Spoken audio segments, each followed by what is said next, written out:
El sol de Cartago quemaba sin piedad sobre la arena de piedra, pero no era el calor asfixiante lo que hacía a Perpetua temblar. Sus dedos, antaño delicados y perfumados con aceites preciosos, ahora arañaban la tierra seca y ensangrentada, mientras sus piernas, despojadas de la dignidad que su posición social alguna vez le había conferido, cedían bajo el peso de meses de cautiverio. El rugido ensordecedor de las fieras resonaba en las paredes circulares del anfiteatro, mezclándose con los gritos salvajes de una multitud sedienta de espectáculo. A su lado, Felicidad, joven esclava cuyo nombre llevaba una ironía cruel ante el destino que les aguardaba, cerraba los ojos con fuerza, sus lágrimas trazando surcos limpios en su rostro cubierto de polvo y sudor. El olor acre a sangre, orina de animales y el hedor pútrido del miedo humano impregnaban el aire espeso, mientras el mármol frío de las gradas reflejaba el sol como cuchillas cortantes sobre sus pieles expuestas. Era el año 203 de la era cristiana, y el Imperio Romano, en toda su majestuosidad y crueldad, se preparaba para presenciar un nuevo espectáculo de fe transformada en martirio. Cómo dos mujeres de orígenes tan distintos llegaron a compartir el mismo destino terrible en esta arena de muerte. Cómo la hija de una familia noble y una esclava embarazada se encontraron unidas por una fe que el mundo consideraba subversiva y peligrosa. La historia había comenzado meses antes, en las calles perfumadas de Cartago, cuando Vivia Perpetua todavía caminaba por los jardines de mármol de su villa familiar, sus pies descalzos hundiéndose en el musgo suave que crecía entre las piedras pulidas. Hija de una de las familias más respetadas de la provincia africana, ella conocía el peso de la seda contra su piel, el sabor dulce de la miel importada de Ática y el sonido suave de las arpas que resonaban por los corredores de su hogar durante los banquetes nocturnos. Sus días se llenaban con el aroma de rosas que sus esclavas esparcían en su bañera de mármol, con el tacto delicado de los cosméticos aplicados con pinceles de pelo de Marta y con la brisa fresca que venía del Mediterráneo, cargada de sal y promesas de tierras lejanas. A los 22 años, Perpetua poseía todo lo que una mujer de su posición podía desear. Una belleza que inspiraba a poetas, riquezas que abrían todas las puertas y un hijo pequeño cuyos ojos brillaban con la misma inteligencia que ella había heredado de su padre. Aun con todo eso, su fe no vaciló, ni siquiera cuando empezó a frecuentar en secreto las reuniones cristianas en las catacumbas de la ciudad. En esos túneles húmedos y oscuros, donde el olor a tierra se mezclaba con el aroma a incienso barato y velas de sebo, Perpetua descubrió una verdad que su educación privilegiada jamás le había ofrecido. Las palabras del joven sacerdote Saturio resonaban en las paredes de piedra con una fuerza que hacía vibrar sus huesos, mientras sus manos, acostumbradas solo al tacto de finos tejidos, aprendían a sostener las manos callosas de esclavos, artesanos y mendigos que compartían la misma esperanza.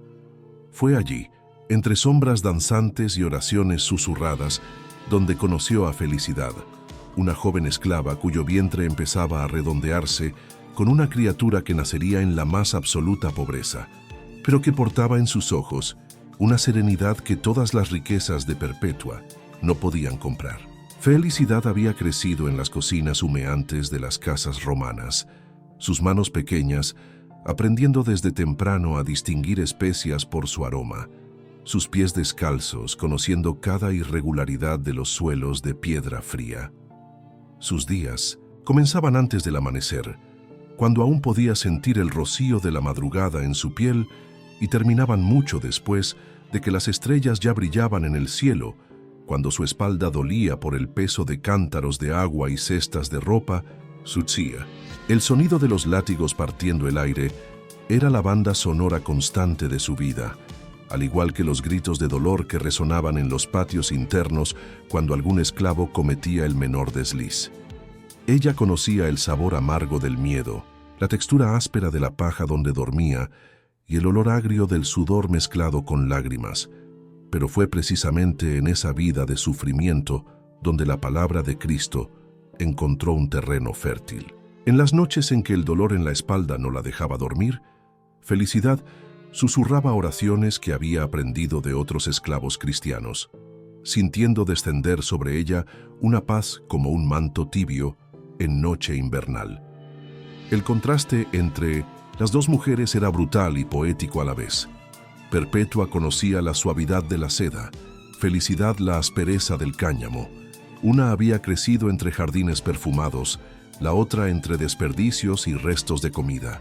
Una hablaba varias lenguas con un acento refinado, la otra apenas dominaba el latín básico necesario para obedecer órdenes. Pero cuando se arrodillaban lado a lado en esas frías catacumbas, sus voces se unían en una armonía que trascendía toda diferencia social. Ambas habían encontrado algo que ni la riqueza ni la pobreza podían ofrecer, una esperanza que no dependía de las circunstancias externas, una fe que prometía dignidad a quienes el mundo consideraba desechables. La tormenta comenzó a formarse cuando el edicto del emperador Septimio Severo llegó a Cartago como un viento helado del norte. Las palabras grabadas en bronce resonaron por los foros como sentencia de muerte. Estaba prohibida la conversión al cristianismo y al judaísmo bajo pena capital.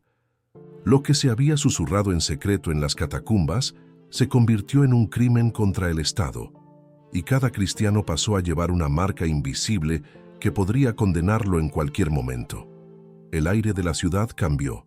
Donde antes solo había el olor familiar a especias y perfumes, ahora flotaba una tensión palpable que hacía aullar a los perros en las noches oscuras y a las crías llorar sin motivo aparente.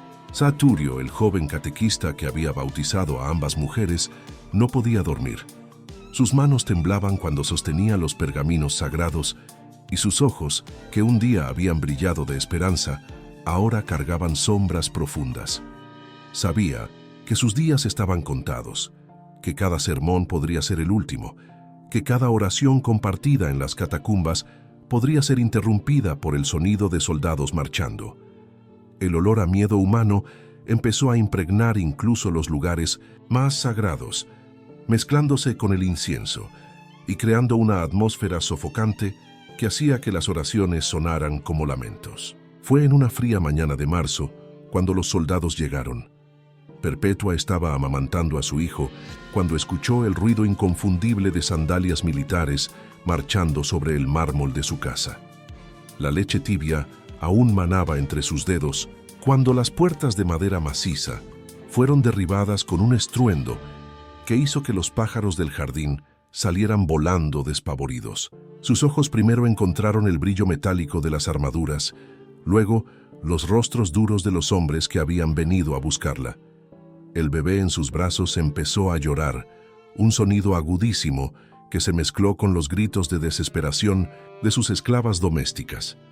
El perfume a jazmín que siempre perfumaba sus aposentos fue súbitamente reemplazado por el olor acre del hierro y el sudor de hombres en marcha. Su padre Vivio surgió como una tormenta humana, sus cabellos canosos desordenados por la desesperación y sus manos temblorosas extendidas en súplica. «Hija mía», gritó él, su voz quebrándose como madera seca, «solo quema un poco de incienso a los dioses, solo eso, piensa en tu hijo». Las lágrimas recorrían su rostro arrugado mientras se prosternaba ante los soldados, ofreciendo oro, tierras, cualquier cosa que pudiera comprar la libertad de su única hija. Pero Perpetua, con el bebé aún al pecho, miró a su padre con una tristeza infinita en los ojos y susurró: «Padre, ¿ves esta vasija aquí? ¿Puedes llamarla de otro nombre que no sea vasija? Yo tampoco puedo llamarme de otro nombre que no sea cristiana». Ese mismo día, en una parte muy distinta de la ciudad, donde el hedor a alcantarilla se mezclaba con los vapores de los talleres de curtido, los soldados arrancaron a Felicidad de su trabajo en las cocinas. Su vientre ya mostraba claramente al niño que crecía en su interior, y sus manos, aún manchadas por la masa que amasaba, fueron atadas apresuradamente con cuerdas ásperas que arañaron su piel delicada. No había padre que suplicara por ella, ni oro que ofreciera rescate, solo otros esclavos que miraban con terror y compasión mientras la arrastraban por las calles de piedra. sus pies descalzos resbalando en charcos de barro y desechos que se acumulaban entre las casas más pobres. La prisión fue una inmersión en la oscuridad absoluta. Las celdas subterráneas de Cartago eran hoyos excavados en la roca viva, donde la luz del sol nunca penetraba y el aire circulaba solo a través de pequeñas aberturas que más parecían cicatrices en la piedra. El olor era indescriptible, una mezcla de orina, heces, vómito y el hedor dulce y nauseabundo de la carne en descomposición. Las paredes húmedas rezumaban una sustancia viscosa que nadie se atrevía a identificar, y el suelo era una pasta pegajosa de barro, sangre seca y desechos humanos. Ratas del tamaño de gatos merodeaban libremente, sus ojos rojos brillando en la oscuridad como pequeñas brasas malignas. Perpetua, acostumbrada a las sábanas de lino y a los baños perfumados, sintió cómo su cuerpo se rebelaba violentamente contra esas condiciones. Sus uñas, antes cuidadosamente recortadas y pintadas, se quebraron al arañar las paredes en un intento de encontrar una posición donde pudiera descansar. Su piel, mimada durante años, empezó a desarrollar llagas que ardían como fuego cuando el sudor salado las rozaba. Su cabello sedoso, que sus esclavas peinaban a diario con aceites perfumados, se convirtió en una masa enmarañada y sucia que atraía moscas y otros insectos. Pero aún así, incluso cuando su cuerpo comenzó a debilitarse y su belleza se marchitó, como flor sin agua, sus labios continuaron moviéndose en oración silenciosa. Felicidad sufría de manera distinta, pero no menos intensa. Su cuerpo, ya debilitado por el embarazo y los años de trabajo forzado, no procesaba la escasa comida que les ofrecían, trozos de pan mohoso y agua sucia que parecía barro. Sus piernas se hincharon tanto que apenas podía moverse, y la criatura en su vientre parecía convulsionar constantemente, como si también él quisiera escapar de aquel lugar de horror. Sus manos, acostumbradas al trabajo duro, presentaban llagas profundas cuando intentó cavar un agujero en la pared para apoyarse. La sangre que brotaba de sus dedos se mezclaba con las lágrimas que no podía contener, formando pequeños arroyos rosados que se perdían en la oscuridad del suelo. Pero era de noche cuando empezaba el verdadero tormento. El frío de la piedra penetraba en sus huesos como miles de agujas heladas, haciendo tambalear sus dientes con una fuerza tal que el sonido resonaba en las celdas como una siniestra percusión. Los gemidos y gritos de los otros prisioneros conformaban una sinfonía infernal que hacía imposible el sueño. Hombres enloquecidos por el dolor y la desesperación gritaban obscenidades. Mujeres lloraban por los hijos que jamás volverían. Y niños. Sí, había niños en esas mazmorras. Sollozaban hasta que sus voces se convertían en susurros roncos. Fue en esa oscuridad absoluta donde algo extraordinario sucedió. Perpetua y Felicidad, dos mujeres que jamás se habrían encontrado en otras circunstancias, se volvieron hermanas de una forma que trascendía cualquier lazo sanguíneo. Cuando Perpetua tiritó de frío, Felicidad le ofreció el poco calor de su propio cuerpo. Cuando Felicidad sintió que los dolores del parto se aproximaban, Perpetua sostuvo sus manos y susurró palabras de aliento. Juntas, crearon un pequeño oasis de humanidad en medio de aquel desierto de crueldad. Su cuerpo era frágil, pero su alma ya era eterna. Esta verdad se hizo evidente cuando Perpetua comenzó a tener visiones. En medio del hambre y la sed, veía jardines paradisíacos donde corrían ríos de agua cristalina. En lo más profundo de la oscuridad, contemplaba luces que no provenían del sol, sino de una fuente que apenas podía comprender. Sus palabras, al describir esas visiones a Felicidad, resonaban como poesía antigua, cargadas de imágenes que hacían que incluso los guardias más duros se detuvieran a escuchar. Vi una escalera de bronce, susurraba ella, con voz ronca, pero aún musical, tan alta que tocaba el cielo, pero tan angosta que solo una persona podía subirla a la vez. A los lados de la escalera estaban fijados todo tipo de instrumentos de hierro, espadas, lanzas, ganchos, puñales, de modo que si alguien subía descuidadamente o sin mirar hacia arriba, sería despedazado y su carne quedaría pegada a los instrumentos. De hierro.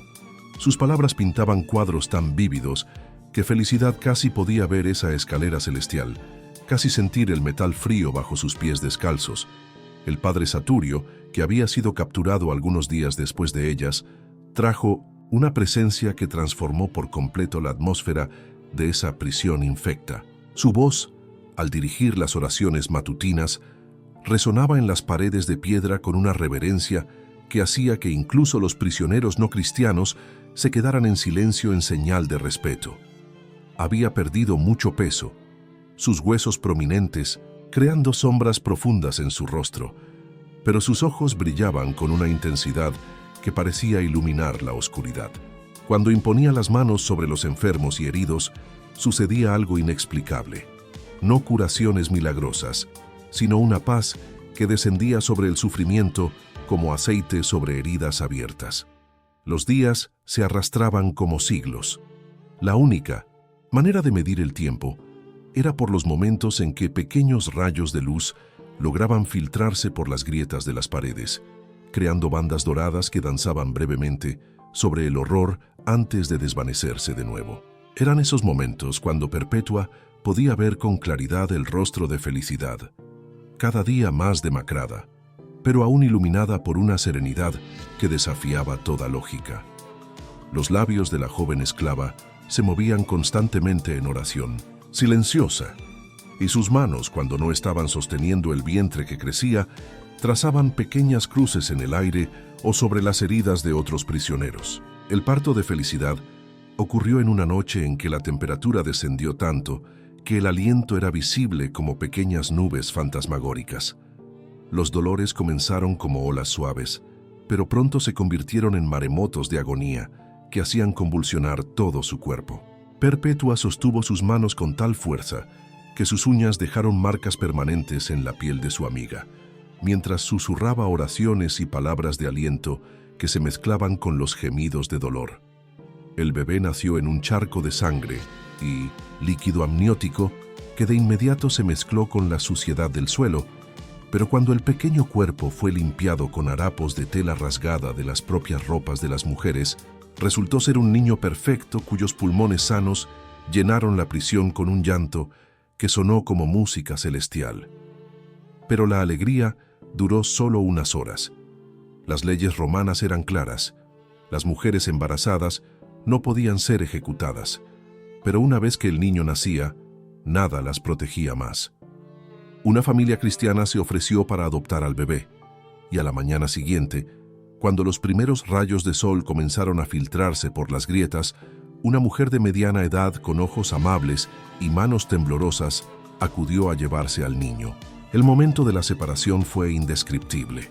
Felicidad sostuvo al hijo contra su pecho durante eternos minutos, respirando el dulce aroma de su piel nueva, sintiendo el calor pequeño y perfecto de su cuerpo, escuchando los pequeños sonidos que hacía al respirar. Cuando finalmente lo entregó, fue como si una parte de su alma fuera arrancada, dejando un vacío más doloroso que cualquier herida física. Lo que el mundo intentó borrar se volvió eterno.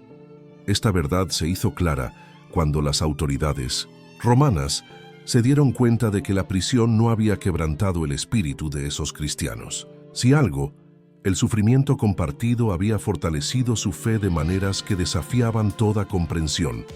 Sus oraciones se volvieron más intensas, sus cánticos más bellos, su unión más fuerte.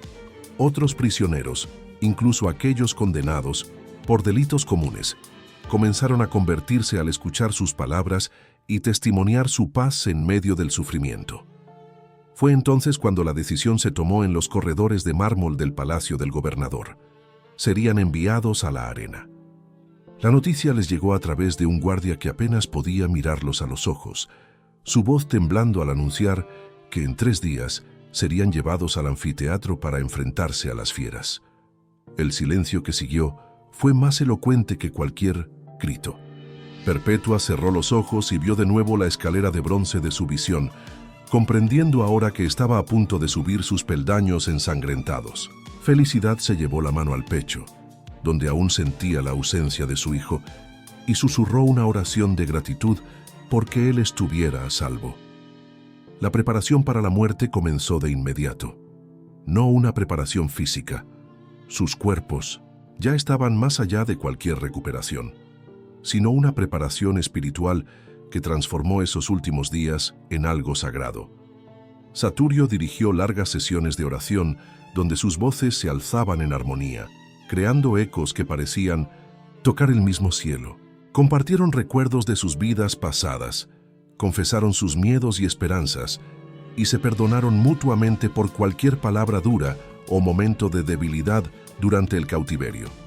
Perpetua escribió cartas mentales para su hijo, palabras que jamás podría pronunciar, pero que grabó en su corazón con la esperanza de que algún día, de alguna forma, él pudiera conocerlas. Habló sobre el jardín de su casa, sobre el aroma de las rosas que quería que recordara, sobre los libros que le hubiera gustado leerle, sobre los valores que esperaba que aprendiera incluso sin su presencia.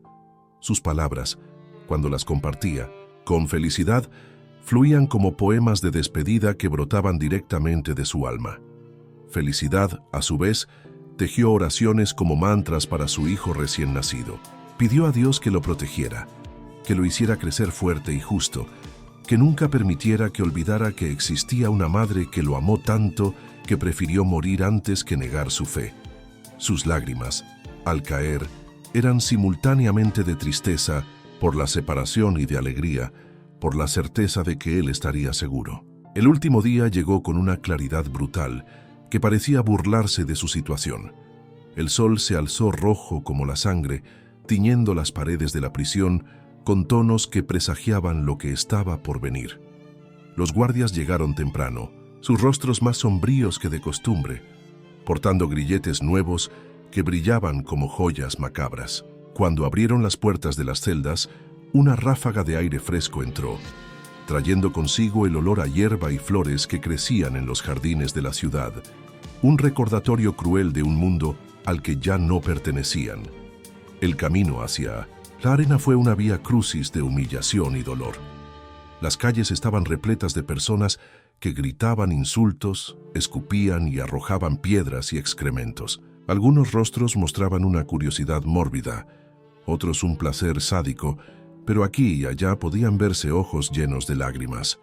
Cristianos secretos que no se atrevieron a rebelarse, pero que sufrían en silencio al ver a sus hermanos de fe conducidos a la muerte.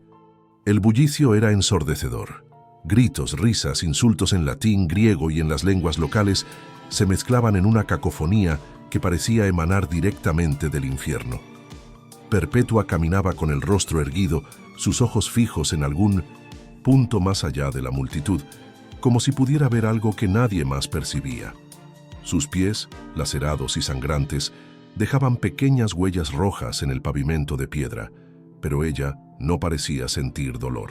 A su lado, Felicidad temblaba visiblemente, no por el miedo, sino por el esfuerzo de mantenerse en pie tras el reciente parto y meses de desnutrición. Sus manos se entrelazaban con las de Perpetua, formando juntas una imagen de dignidad que contrastaba drásticamente con la brutalidad que las rodeaba. Cuando llegaron al anfiteatro, el rugido de la multitud dentro de la arena se escuchaba a kilómetros de distancia. 20.000 personas se habían reunido para presenciar el espectáculo, sus voces creando una reverberación que hacía vibrar el suelo mismo. El olor a sudor, comida fermentada, orina y excitación humana generaba una atmósfera tóxica que hacía que incluso los guardias más experimentados taparan sus narices. Vendedores ambulantes recorrían las gradas ofreciendo comida, bebida y pequeños objetos de recuerdo del evento que estaba a punto de suceder. En las celdas subterráneas de la arena, donde los gladiadores normalmente se preparaban para la lucha, dejaron a los cristianos para que contemplaran sus últimos momentos de vida. El lugar era un laberinto de corredores estrechos y cámaras abrumadoras, donde el sonido de los animales hambrientos resonaba constantemente. Rugidos de leones, gruñidos de leopardos y el sonido aún más aterrador del silencio que a veces se imponía cuando las fieras se detenían para escuchar las voces humanas que se acercaban. El olor de carne cruda se mezclaba con el hedor de los animales, creando una atmósfera que revolvía el estómago. Fue allí, en esas últimas horas, donde Perpetua tuvo su visión final. Se vio transformada en hombre, luchando contra un egipcio, de aspecto terrible en una arena celestial, mientras una multitud de ángeles la alentaba. En la visión, vencía la pelea y recibía una corona dorada como premio, comprendiendo entonces que su verdadera batalla no sería contra animales salvajes, sino contra el mal mismo que intentaba destruir su alma. Cuando despertó de esa visión, sus ojos brillaban con una paz tan profunda que incluso los guardias más endurecidos se sintieron conmovidos por algo que no podían comprender. El momento llegó cuando sonaron las trompetas y las puertas de hierro se abrieron con un chirrido que retumbó por toda la estructura. La luz del sol de la tarde entró como una lanza dorada, cegándolas momentáneamente después de tantos meses en la oscuridad. El estruendo de la multitud las golpeó como una ola física, haciendo que sus oídos dolieran y sus cuerpos temblaran. Pero cuando sus ojos se adaptaron a la luz, vieron algo que jamás olvidarían: 20.000 rostros humanos transformados por la sed de sangre en máscaras demoníacas, gritando por su muerte con una intensidad que desafiaba toda comprensión. Sobre la naturaleza humana, Perpetua entró a la arena primera, sus pasos firmes a pesar de la debilidad física. Su túnica, reducida ya a harapos, ondeaba con el viento de la tarde como una bandera de rendición, pero su postura era la de una victoria. Detrás de ella, Felicidad caminaba con dificultad, sus piernas aún frágiles después del parto, pero sus ojos iluminados por la misma luz sobrenatural que brillaba en el rostro de su amiga. Saturio y los otros cristianos las seguían, formando una pequeña procesión de fe en medio de aquel circo de horrores. El pretorio de la arena, un hombre gordo y pomposo llamado Hilariano, estaba sentado en una tribuna de mármol decorada con oro y púrpura. Sus dedos cubiertos de anillos preciosos brillaban al sol, mientras hacía gestos dramáticos hacia la multitud, como un director que dirige una sinfonía de crueldad. A su lado, en una silla más pequeña pero igualmente ornamentada, estaba el propio padre de Perpetua, que había obtenido permiso especial para presenciar lo que esperaba fuera la rendición de su hija en el último momento. «¡Perpetua!», gritó el anciano, su voz quebrándose de emoción. «Hija querida, todavía hay tiempo. Solo quema un poco de incienso. Piensa en mí, tu padre que te ama. Piensa en tu hijo que te necesita». Sus lágrimas caían como lluvia sobre sus vestiduras de luto, y sus brazos temblaban con la desesperación de un hombre que veía a su única hija elegir la muerte por encima de la vida. La multitud guardó silencio momentáneamente, conmovida por el drama humano que se desenvolvía ante sus ojos.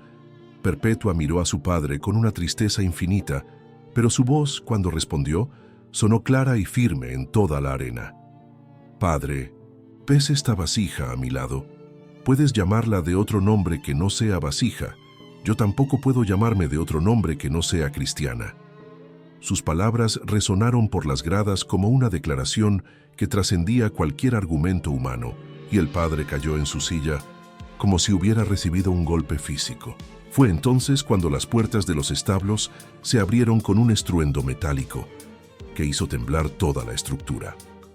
El sonido que surgió de las profundidades de esos corredores oscuros era primitivo y terrible.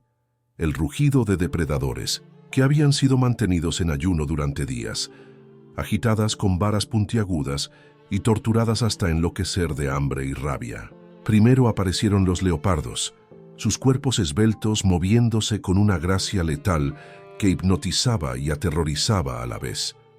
Sus pieles doradas manchadas de negro brillaban al sol como joyas vivas, pero sus ojos amarillos solo contenían hambre e instinto asesino. Tras ellos vinieron los osos, criaturas colosales cuyas patas dejaban huellas profundas en la arena de la arena. Sus pelajes oscuros estaban enmarañados y sucios, y de sus fauces abiertas goteaba una saliva espesa que se mezclaba con rugidos que hacían vibrar el propio aire. Por último, como si fueran los reyes de ese reino de horrores, llegaron los leones, magníficos y terribles, sus melenas doradas ondeando como llamas al viento, sus cuerpos musculosos moviéndose con una autoridad que silenció incluso a la multitud más sedienta de sangre. El contraste era cinematográfico y cruel. Por un lado, las fieras en toda su gloria salvaje, músculos tensos bajo pieles relucientes, garras afiladas como cuchillas, colmillos que brillaban como marfil pulido. Por el otro, 5 seres humanos, demacrados, sus ropas en harapos, cuerpos debilitados por meses de cautiverio, pero con ojos que brillaban con una luz ajena a este mundo. Era David contra Goliat, multiplicado por 1000.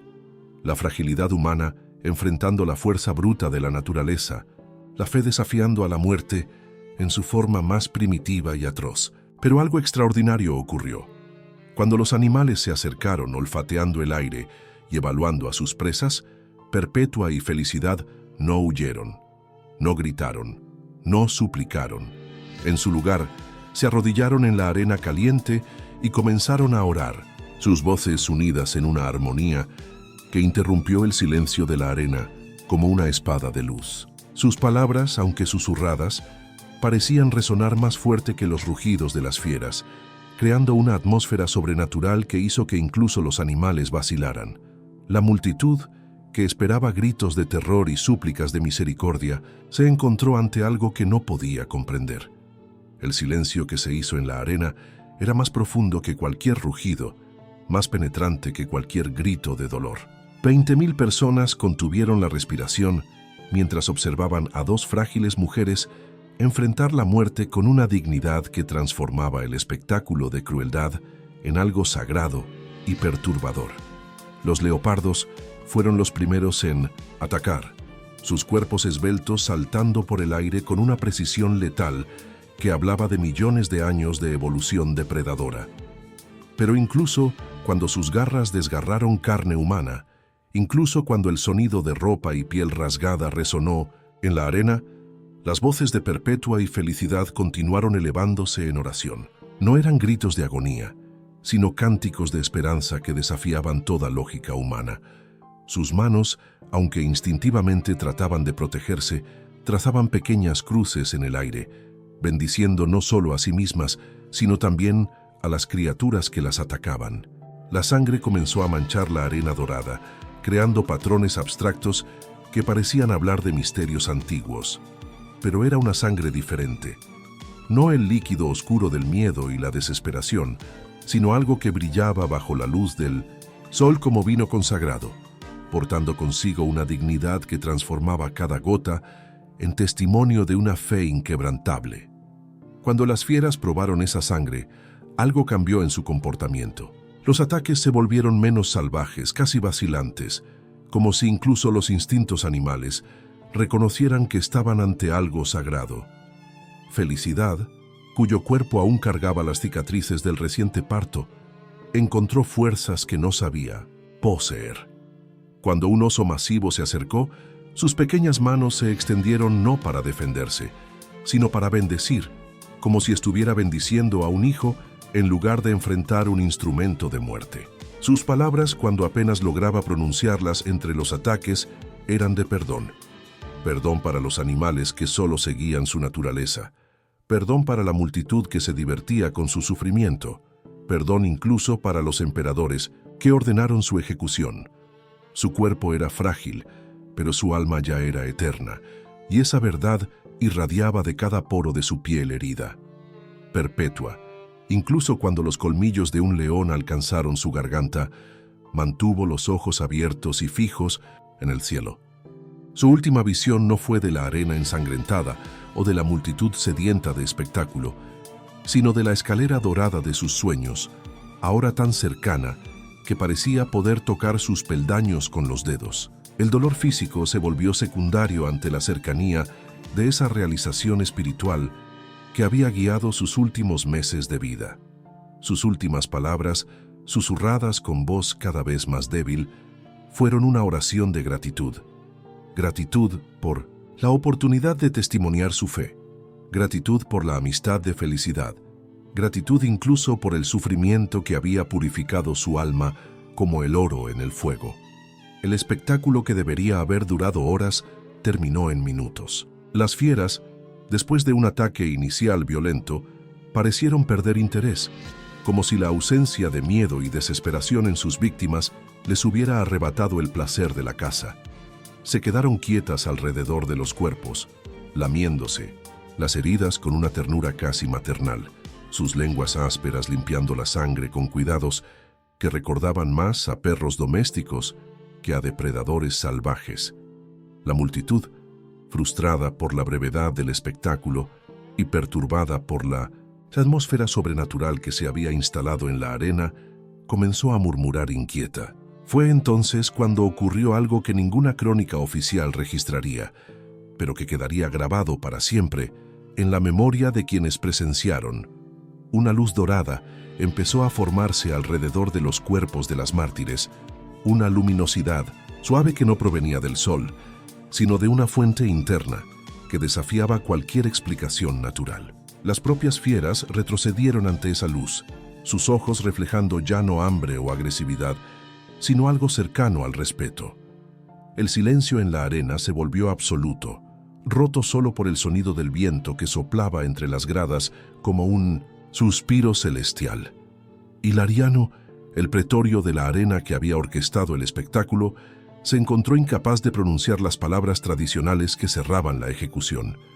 Sus manos, normalmente firmes al hacer gestos grandiosos, temblaban incontrolablemente, y su rostro, bronceado por el sol africano, había adquirido una palidez cadavérica. A su lado, el padre de Perpetua lloraba en silencio, sus lágrimas cayendo como lluvia sobre su vestimenta de duelo, pero eran lágrimas distintas ahora, no solo de pérdida, sino de una comprensión nebulosa de que su hija había conquistado algo que él jamás podría entender por completo.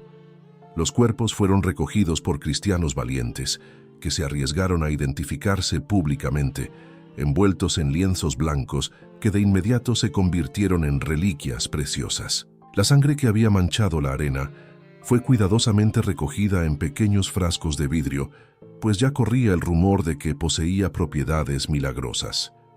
Quienes tocaron los cuerpos relataron una sensación de paz que perduró durante días, y algunos juraron haber sentido un calor sobrenatural emanar de la piel ya fría de las mártires. El funeral tuvo lugar en una catacumba secreta en las afueras de Cartago, en una ceremonia sencilla pero profundamente conmovedora que reunió a cientos de cristianos que surgieron de las sombras para rendir su último homenaje. El olor a incienso se mezclaba con el aroma de flores silvestres recogidas en los campos alrededor de la ciudad, creando una atmósfera de celebración en medio de la tristeza.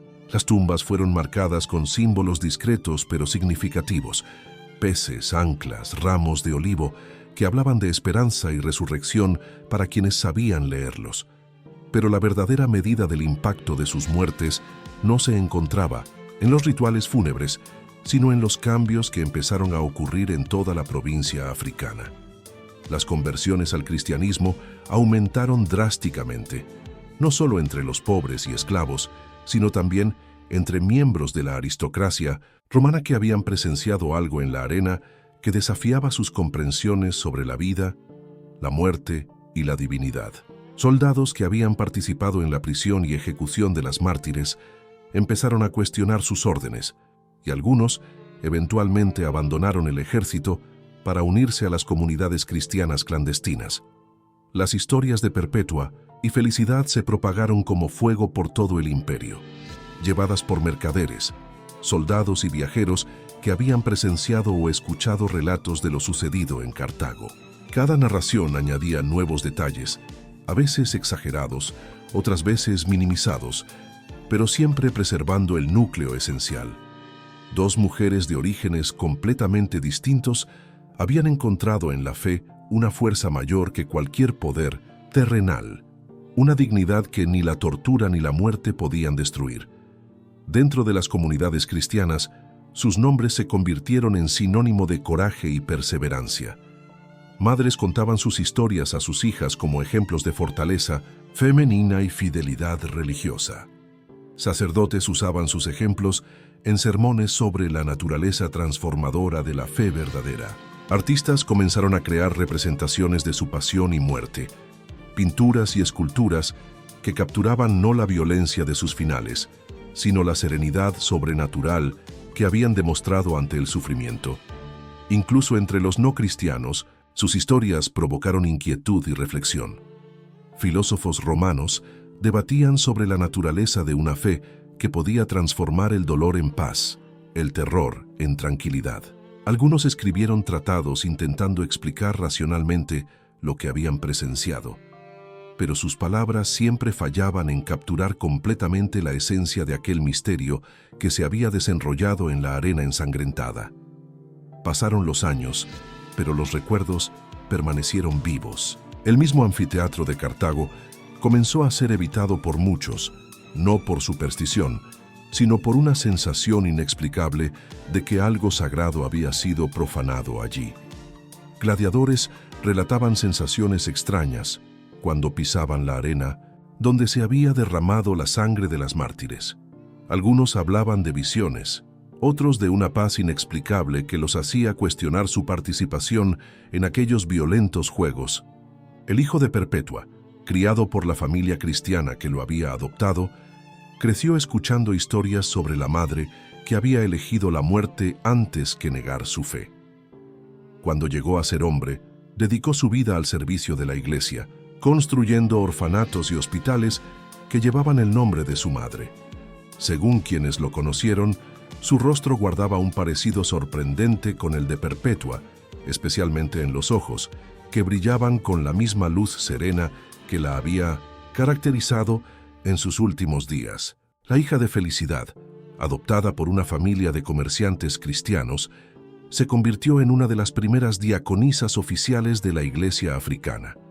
Su vida estuvo dedicada al cuidado de mujeres embarazadas y madres solteras, como si llevara en su ADN la compasión que había caracterizado a su madre biológica. Ella nunca conoció los detalles exactos de cómo su madre había muerto, pero llevaba dentro de sí una certeza inexplicable de que Felicidad había encontrado la paz que buscaba. Décadas después, cuando el emperador Constantino legalizó el cristianismo en todo el imperio, una de las primeras iglesias construidas oficialmente en Cartago fue dedicada a la memoria de Perpetua y Felicidad.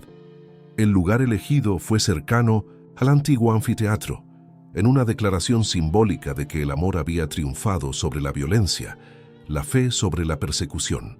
La iglesia se convirtió en un sitio de peregrinación, visitado por fieles de todo el mundo, conocido que venían a buscar inspiración en las historias de las dos mujeres que habían convertido una arena de muerte en un escenario de testimonio eterno.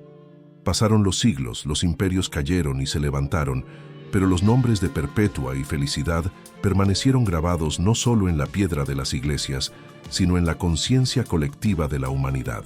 Sus historias fueron traducidas a decenas de idiomas, adaptadas a diferentes culturas, pero siempre preservando el núcleo esencial de su mensaje, que existe algo en el alma humana que trasciende todas las circunstancias externas, una dignidad que ni la pobreza ni la riqueza pueden conferir o arrebatar, una fuerza que ni la tortura ni la muerte pueden quebrantar. La ironía de sus destinos era poéticamente cruel y hermosa. Perpetua, que había nacido en cuna de oro y conocía todos los placeres que la riqueza podía ofrecer, halló su verdadera realización en una prisión inmunda, despojada de todo excepto de su fe. Felicidad, que había vivido toda su vida como propiedad de otros, descubrió una libertad interior que ninguna cadena podía aprisionar. La aristócrata y la esclava, la culta y la analfabeta, la madre experimentada y la joven parturienta. Todas las diferencias que el mundo considera importantes se revelaron irrelevantes ante la fuerza transformadora de una fe auténtica. Lo que el mundo intentó borrar se volvió eterno. Los emperadores que ordenaron sus muertes fueron olvidados por la historia, sus nombres conservados solo en documentos polvorientos que pocos se molestan en leer.